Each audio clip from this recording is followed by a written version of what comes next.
Buenos días, buenas tardes, buenas noches, amigos, dependiendo de cuándo y dónde nos estén escuchando. Nosotros estamos transmitiendo desde los estudios de Unión Radio en Caracas, Venezuela, para ustedes su podcast sobre temas de salud y bienestar que traemos semanalmente para cada uno de ustedes. Recordarle nuestros anuncios habituales en nuestras redes, Mundo UR Web, Julio Castro M. Salimos a través de la plataforma madre de YouTube, pero también estamos en Spotify y Apple Music, en cualquiera de los buscadores de esas tres plataformas. Ustedes ponen Parte Médico Julio Castro y salen a continuación todos los programas. Habitualmente sale de primero el tema más reciente. Y recordarle también que los temas aparecen posteados los jueves a las 8 de la noche. Todos los jueves tenemos un tema novedoso, diferente para cada uno de ustedes, como les dije, sobre temas de actualidad general, salud y bienestar. También recordarles que este contenido pueden compartirlo con las flechas que hay abajo, las utilidades que tiene YouTube. Se pueden compartir en Instagram, se pueden compartir en X, se pueden compartir en TikTok o pueden enviarse por mensaje directo a aquellas personas que ustedes piensan que les puede ser de utilidad, bien sea por los contenidos o las referencias que hacemos en cada uno de nuestros programas. Bueno amigos, sin más vamos a un programa, vamos a un tema que escogimos en esta fecha del año, en marzo, por ser el mes de marzo, el mes relacionado con la concientización sobre el cáncer de colon, y para eso traemos a un experto, a un amigo además que ya ha estado anteriormente en nuestro programa, el doctor Alejandro González Padrón. El doctor González Padrón es cirujano general graduado en el Hospital del Llanito en Caracas, Venezuela, con una subespecialidad en cirugía de colon y recto en el Cleveland Clinic en los Estados Unidos de Norteamérica, y actualmente trabaja en la Policlínica Metropolitana. Bienvenido, Alejandro, gracias por estar con nosotros de nuevo. Muy buenos días, Julio. Un placer estar contigo nuevamente.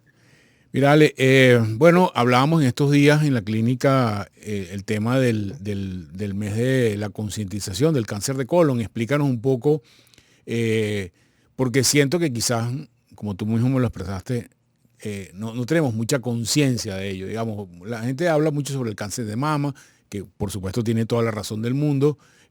Habla sobre el cáncer de cuello uterino, pero quizás el cáncer de colon, queremos que nos expliques la importancia de esto. Sí, Julio, fíjate, esto, precisamente en este mes de marzo, este tema cobra especial importancia porque el cáncer colorectal es uno de los flagelos en cuanto a mortalidad por cáncer a nivel mundial y también en nuestro país. Sin embargo, el cáncer colorectal, las personas, incluso la mayoría de muchos de nuestros colegas médicos, no están suficientemente sensibilizados en la materia. Y esto obviamente no ayuda a que este tipo de cáncer pueda ser diagnosticado precozmente y pueda ser tratado de la mejor manera. Aproximadamente el 90% de los cánceres colorectales pueden ser curados si son tratados de una forma adecuada en el momento adecuado. Ese día que conversábamos, yo estaba sentado con tres colegas a mi alrededor, todos ellos mayores de 50 años y ninguno se había hecho la colonoscopia en los últimos 10 años. De manera pues que si eso es para nosotros, imagínate qué sucede para el público en general. Se dice que aproximadamente, para que se tenga un poquito la dimensión de este tipo de cáncer, aproximadamente un 4% de las personas en el transcurso de su vida pueden generar un cáncer colorectal. En Venezuela, como tú bien decías, si vamos al renglón de las mujeres, el cáncer colorectal está ubicado en el sexto puesto de mortalidad por cáncer y en el caso de los hombres en el tercer puesto. Sin embargo, a nivel mundial es el segundo. Tú me dirás, ¿por qué esa diferencia? Bueno, tú bien lo decías antes, las mujeres, el cáncer de mama, el cáncer de cuello uterino, de cuerpo uterino, de ovario, todavía tienen un lugar preponderante, así como el cáncer de próstata en el hombre. Y a nivel mundial, lo que se puede extrapolar de esta diferencia es que probablemente no estamos haciendo en Venezuela las pesquisas precoces que se necesitan en este tipo de cánceres, que son fácilmente diagnosticados si las personas hacen sus evaluaciones adecuadas. El cáncer de colorectal está en ese renglón, es uno de los tipos de cáncer que puede ser diagnosticado precozmente. Entonces, por eso la importancia de concientizar. Desde el año 2000 aproximadamente se ideó, no celebrar, sino, digamos, propagandear o publicitar, como quisiéramos decir, el mes de marzo como el mes de concientización en el cáncer colorectal.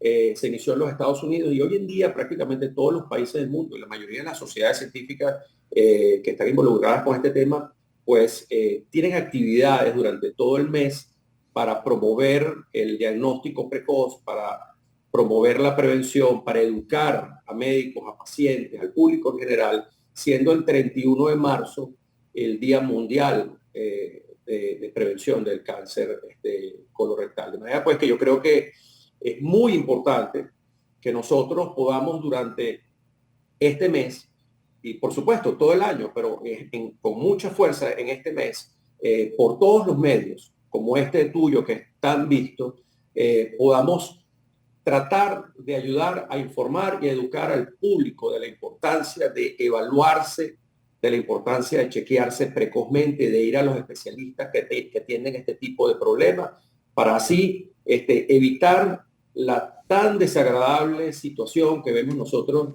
o que yo veo con muchísima frecuencia, estoy seguro que mis colegas en la consulta, cuando te llega un paciente que te dice, un paciente de 65 años, que te dice, doctor, vengo porque tengo hemorroides, estoy sangrando, y cuando lo examinas y haces un tacto, te consigues una masa del tamaño de una manzana en el recto, o en algunos casos más arriba en el colon.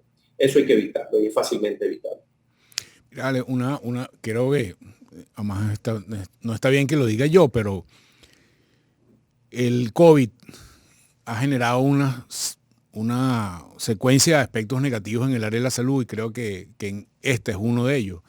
Y tú mismo me has comentado que tienes la sensación de que ves más pacientes con cáncer de colon y recto, sobre todo en el último año y medio, 2 años, y inclusive enfermedad más avanzada. Entonces, ¿cómo conectamos el tema del COVID con esto que pareciera ser una tendencia de que hay más gente con cáncer, en particular los que tú ves? ¿Cómo se relaciona una cosa con la otra? Bueno, fíjate, lamentablemente acá en nuestro país no tenemos la data suficiente como para tener los números de correlación entre incidencia de diagnóstico de cáncer colorectal en la época post-COVID, pero sí hay reportes importantes hechos en Estados Unidos y en otros países. Y se dice que la incidencia de diagnóstico de cáncer colorectal desde el año 2022-2023 ha aumentado aproximadamente entre un 16 y un 18% el diagnóstico. Y esto parece estar relacionado con el hecho que durante la pandemia, pues todos esos chequeos rutinarios que tenían que hacer los pacientes para prevenir o diagnosticar cáncer colorectal no se hicieron, se demoraron. Y entonces ahora estamos rezagados, estamos viendo las consecuencias.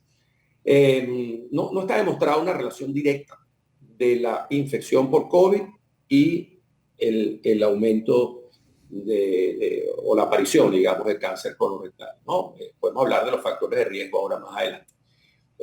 Pero sí, yo creo que está muy relacionado con la pesquisa, con la demora de la pesquisa.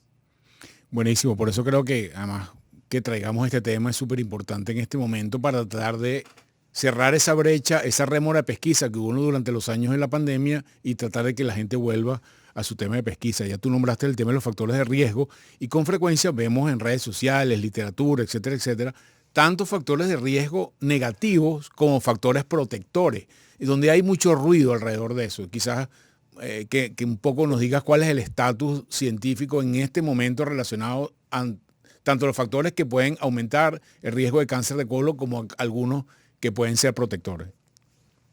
Sí, fíjate,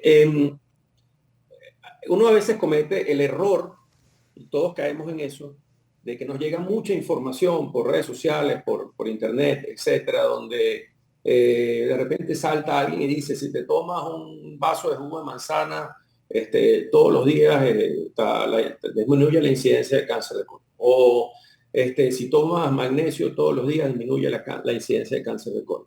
Yo creo que a efectos prácticos debemos ser serios y tratar de puntualizar lo que sí está demostrado claramente para que los pacientes tomen nota. En primer lugar, la edad. ¿Sí? Las personas que tienen más de 50 años y esa edad, ese límite de edad ha disminuido recientemente a mayores de 45 años. Están más propensos definitivamente a desarrollar cáncer colorectal. Eso es lo primero, la edad. Si usted tiene más de 45 años, tenga síntomas, no tenga síntomas, tenga familiares, no tenga familiares, usted debe ser evaluado. ¿Ok? Luego, obviamente, hay una relación familiar. Y científicamente no se ha comprobado exactamente qué es lo que los factores de riesgo, cuáles son exactamente los que tienen o condicionan la aparición del cáncer de colon recto. Pero sí hay situaciones que son claras. Por ejemplo, si usted tiene familiares directos, padre, madre, hermanos, hijos, con antecedente de cáncer de colon y recto, pues la probabilidad que usted pueda sufrir de cáncer colon y recto o colorectal es muchísimo mayor. Si tiene dos familiares directos, pues esa probabilidad se multiplica varias veces.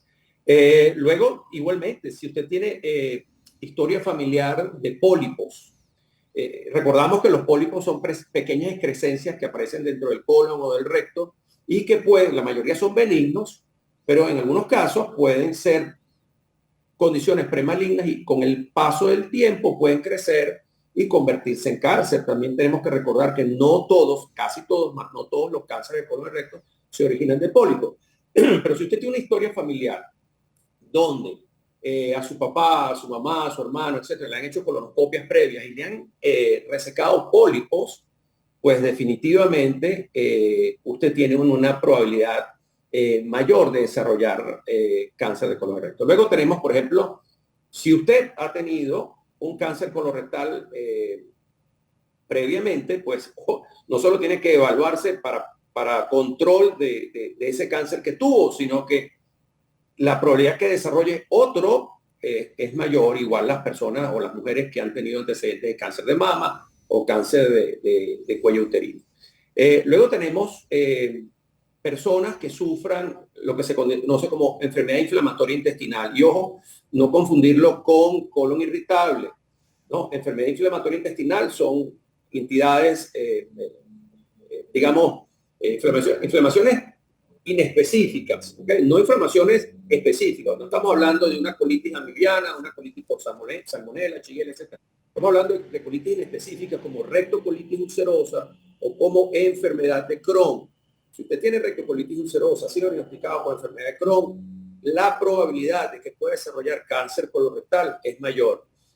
Luego hay factores que son más etéreos, digamos de esta manera, o menos específicos, como por ejemplo el consumo de cigarrillo, que se ha observado que sí hay una relación entre altos fumadores y aparición de cáncer colorectal, y luego viene la dieta.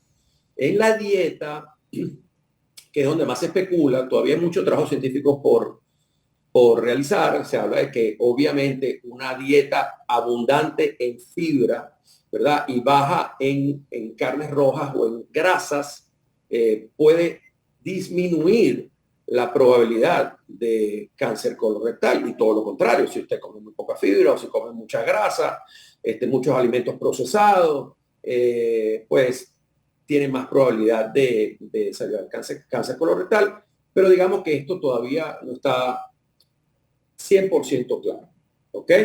Existen tipos de cáncer colorectal que están estrechamente relacionados con un factor hereditario, ¿ok? No todos, y cuando digo hereditario es que puede haber una transmisión en sus generaciones, y entonces aquí es donde realmente tiene mucha importancia los estudios genéticos. Y se me olvidaba decir también que los pacientes no con pólipos aislados, sino con la enfermedad poliposis familiar o poliposis múltiple, también tienen un aumento de la incidencia. Mira, vamos a ver unas láminas sobre la parte anatómica, porque a veces la gente no tiene como muy claro cómo somos por dentro. Y para que tú nos expliques un poco este tema, vamos con la primera lámina de producción. Ahí tenemos, para explicar un poco de qué es todos estos términos Sí, de los que bueno, estamos hablando. vamos a tratar de entender que el colon, el recto y el ano es la última parte del tubo digestivo y es donde ya se termina de procesar los alimentos que primariamente se ingirieron. Los alimentos se ingieren a través de la boca, pasan a través de la faringe, esófago, estómago, pasan al duodeno, intestino delgado. Ahí se absorben la mayoría de los nutrientes en el intestino delgado, electrolitos, y luego, cuando ese contenido intestinal llega a la primera parte del colon, que lo vemos allí como ciego, que es donde está insertada o donde nace el apéndice secal, donde se origina la apendicitis, pues cuando llega el contenido intestinal al ciego y empieza a transcurrir a través de todo el colon, colon ascendente, colon transverso, descendente, etcétera, pues se absorbe una gran cantidad de agua, también algunas cantidades de electrolitos, pero especialmente de agua, y es así como la consistencia de ese contenido intestinal va aumentando, se van haciendo las heces más pastosas, luego un poco más sólidas y finalmente llegan al recto. El recto es la última parte del intestino grueso, como nos enseñaron en algún momento, y tiene una función de almacenamiento. Él es capaz de dilatarse y almacenar una cantidad de heces que es la que va a dar esa sensación o deseo de evacuar y luego el paciente en forma voluntaria pues lo hará. No hay que confundir el recto, que como lo ven allí, tiene aproximadamente unos 12, 15 centímetros, alrededor de 12 centímetros de longitud, con el conducto anal o ano o canal anal, que es la última parte donde está el esfínter anal, donde se controla la continencia de esas evacuaciones y que mide alrededor de unos 3 centímetros aproximadamente. Vamos a ver la próxima lámina producción donde vemos ya lo que hemos estado hablando, que es la aparición del cáncer rectal y un poco que nos explique Alejandro ahí qué tan más frecuente es que el cáncer de recto sea en cada una de las partes del colon, porque entiendo que no tienen la misma probabilidad. Fíjate, no, o sea, el colon es mucho más largo. Por lo tanto, la probabilidad de tener cáncer en el colon es mayor, gracias a Dios. Igualmente, la probabilidad de tener cáncer del lado izquierdo del colon es mayor que la del lado derecho. Pero ahí lo que es importante mencionar es que, como tú verás, las lesiones, una vez que empiezan a originarse dentro de la luz o del interior del recto o del colon, pues ellas no aparecen así de ese tamaño que se ve allí. Ellas se originan, son lesiones muy pequeñas, la gran mayoría son polipoideas. Y tarda entre unos 7 a 10 años en convertirse en un cáncer invasor. De manera pues que por eso es la insistencia de poder estudiarse. Si una persona tiene un tumor, como se ve en esa lámina, a nivel del colon descendente, pues puede al principio no dar ningún síntoma, ¿ok? Porque es muy pequeño. Ya cuando la lesión empieza a crecer, pues entonces podemos tener síntomas vagos intestinales como molestia, distensión, que son realmente muy específicos. Muchas cosas le pueden dar, ¿ok? Por supuesto, al pasar el bolo fecal por allí, puede erosionar el tumor, puede haber sangrado, que muchas veces es evidente, pero otras no. Obviamente, si el sangrado se produce del lado derecho del colon, pues va a ser menos probable que sea evidente por el paciente que si el sangrado es a nivel del recto, donde la sangre prácticamente sale con las evacuaciones en el momento de evacuar, ¿no? Entonces, es importantísimo. Y lo otro importante acá es denotar que si bien el cáncer colorectal se trata desde el punto de vista epidemiológico como una unidad, desde el punto de vista de tratamiento, el cáncer de colon, incluso recto superior, colon, se trata de una manera y el cáncer de recto se trata de otro. En el cáncer de colon es prioritaria la cirugía, que bueno, puede hacerse de forma convencional, abierta, se puede hacer de forma mínimamente invasiva por la paroscopia, que es como se hace normalmente o frecuentemente hoy, puede hacerse también en forma robótica, pero lo importante es que se haga bien, ¿ok? Y luego ese paciente, dependiendo de la estadía, o sea, de en qué punto se encuentra tan avanzado esa lesión, pues necesitará o no de quimioterapia postoperatoria. En el cáncer de recto, sobre todo recto medio y recto inferior, el tratamiento cambia. Hoy en día la tendencia es a tratar lo que se llama a dar terapia neoadyuvante, o sea, dar quimioterapia y radioterapia con quimioterapia de consolidación preoperatoria, y eso ya sería otro tema extendernos acá, pero o sea, quimio-radioterapia preoperatoria y luego en un tiempo perentorio, que se recomienda no sea más de 14 semanas, el paciente debe ser operado y luego pudiera o no hacer falta, generalmente no, pudiera hacer falta o no, nuevamente quimioterapia, generalmente no. Pero esta es una diferencia importante entre los tumores de colon, recto superior, y los tumores de recto. Lo otro importante es que cuando usted tiene un tumor de colon, porque cuando se opera un cáncer de este tipo, tú debes sacar, no como la gente piensa que van a sacar el tumorcito y van a sacar el pedacito de tumor, no, tú debes quitar el segmento del órgano que está afectado, ¿verdad? Con suficientes márgenes y quitar además todo el territorio por donde van las venas y arterias y vasos linfáticos que irrigan a ese segmento. Tienes que quitar todo el territorio por donde el tumor puede diseminarse hacia los ganglios linfáticos y posteriormente o al plexo venoso y posteriormente al torrente sanguíneo sistémico. Entonces, es una cirugía generalmente un poco más grande de lo que la gente se imagina. Pero el cáncer de colon, pues obviamente el colon siendo tan largo, pues permite la gran mayoría de las veces cuando se hace en forma precoz y adecuada, permite restituir el tránsito, o sea, anastomosar, o sea, pegar los dos segmentos sanos que quedan. Luego, cuando tenemos un tumor de recto, la cosa se complica, porque el recto está embebido en la pelvis y rodeado de una serie de estructuras que son muy importantes, que están al lado, como son la vejiga, como son los uréteres, como es la vagina, el útero, el sacro, un innumerable número de plexos nerviosos y vasculares que están allí, etc.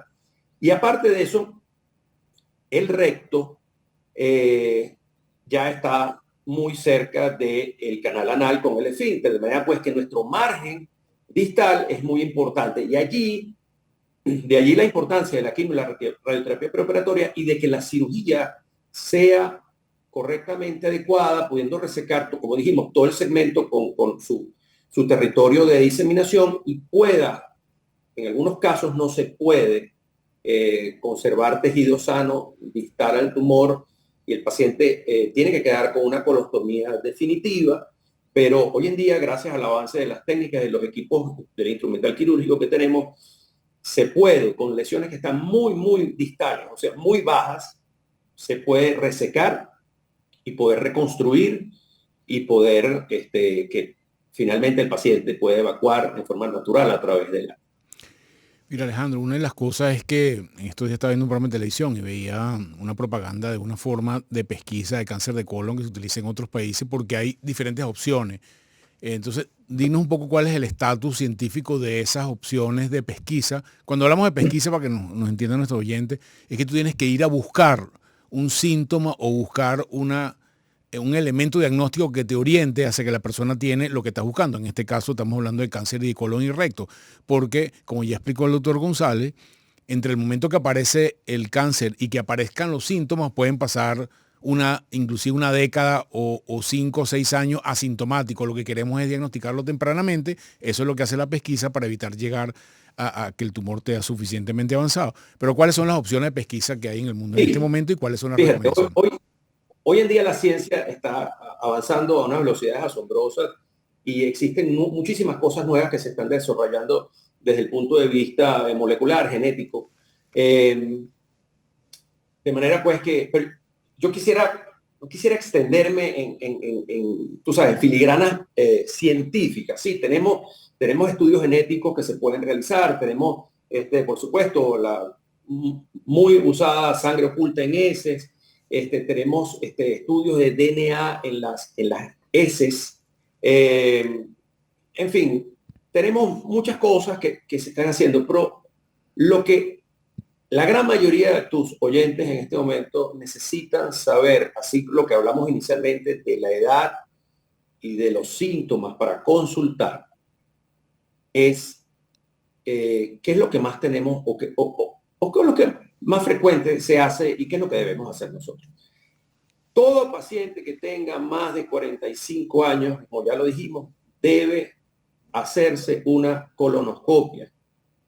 La colonoscopia es un estudio endoscópico donde el paciente está sedado de manera que no es doloroso y permite, en este caso, al gastroenterólogo evaluar todo el recto y todo el colon en 100% de su extensión, poder detectar la presencia de pólipos que serán extraídos y biopsiados para la debida anatomía patológica y evidenciar cualquier problema que exista, ¿no? Si la colonoscopia es una colonoscopia completamente normal, pues este paciente pues deberá repetírsela después de los 45 años, aproximadamente cada 5 años. Obviamente, si hay algún tipo de lesión, o de antecedentes o de factores de riesgo, como mencionamos anteriormente, debe hacerse más frecuentemente. Una persona que sufre de rectocolitis ulcerosa tiene que hacerse la colonoscopia con muchísima frecuencia. Una persona que tenga poliposis familiar o que tenga antecedentes de cáncer en la familia tiene que hacerse más frecuente, sobre todo si los cánceres en su familia han aparecido en edades muy jóvenes. Pero básicamente el concepto de la colonoscopia no debe salirse de nuestra cabeza. Ahí tenemos un problema y es que obviamente a nivel nacional, si es cierto que se hace colonoscopia, tenemos gastroenterólogos altísimamente entrenados en todo el país, pues el porcentaje de colonoscopias o el acceso que tiene el paciente a la colonoscopia en la medicina privada, que tiene un costo, obviamente el acceso es probablemente más fácil que a nivel de la medicina pública en algunos sectores o en algunas regiones del país. Entonces, esto tampoco nos ayuda, ¿verdad? Para poder detectar más casos y hacerlo más frecuentemente. O sea, necesitamos educar a la gente para que consulte y vaya y se haga el estudio, pero luego, si el paciente no se puede hacer el estudio o el paciente no puede pagar el estudio, en caso que este sea el caso, pues estamos fregados porque no vamos a hacer el diagnóstico. En otros países se dice que, bueno, si uno se hace una prueba de sangre oculta en heces, más una rectosigmoidoscopia flexible, cada 5 años puede ser un buen método de pesquisa. También podemos contar con el colon por enema, que es un estudio radiológico, podemos contar con la famosa, o no famosa, pero con lo que se conoce como colonoscopia virtual, que se hace por tomografía. Muchas personas van y se hacen una colonoscopia virtual por tomografía pensando que esto excluye la colonoscopia. Y no es así. No es así. Son métodos alternativos que ayudan en algunos casos a control, en algunos casos pero siempre, ante la duda, el paciente debe hacerse una colonoscopia que no solamente es diagnóstica, sino que puede en algunos casos ser terapéutica. Bueno, buenísimo, Alejandro. Creo que hemos ido por la mayoría de los temas que tienen que ver con esto de la prevención para hacer conciencia sobre el cáncer de colon y las formas de pesquisa, las formas de diagnóstico temprano, inclusive hablamos de algunos aspectos terapéuticos y creo que parte de lo que queremos es hacer que nuestros oyentes se muevan. Esto sea un call to action, como dicen los gringos, a hacerse el que diga, mira, no tengo ese check, me lo voy a hacer a este check ahora y aprovechar este mes de marzo que es el mes que utilizamos para la conciencia sobre el tema de esta enfermedad, como ya tú lo nombraste, bastante frecuente y que tiene altas herramientas para controlarlo. Entonces, bueno, creo que hemos ido sobre estos aspectos. Si quieres agregar algo, Ale, ya para terminar. Quería agregar algo para terminar. Fíjate, en primer lugar, los médicos, nosotros, los médicos, somos el primer factor educador y la primera barrera. Todos los médicos de cualquier especialidad, de cualquier nivel, cada vez que se consigan con una persona que tenga 45 años o más, o si esa persona tiene factores de riesgo, por favor, deben decirle o referirlo para que se haga la colonoscopia. No importa si ese paciente está llegando a su consultorio porque tiene una dermatitis y usted es dermatólogo. Si el paciente tiene 45 años, no cuesta nada decirle, señor Pedro, ¿cuándo fue su última colonoscopia? Yo nunca me he hecho la colonoscopia. Pues mire, tiene que hacérsela. Váyase con este doctor o simplemente tiene que hacérsela con un gastroenterólogo y ya, y que la haga. Entonces yo recibo, Julio, muchísimos pacientes en mi consulta que me dicen, no, mi médico es el doctor fulano de tal desde hace 20 años que me ve. Y le digo, ¿y le ha mandado a hacer colonoscopia? No, nunca. ¿Ok? Entonces, nosotros tenemos que entrar, ser ejemplo.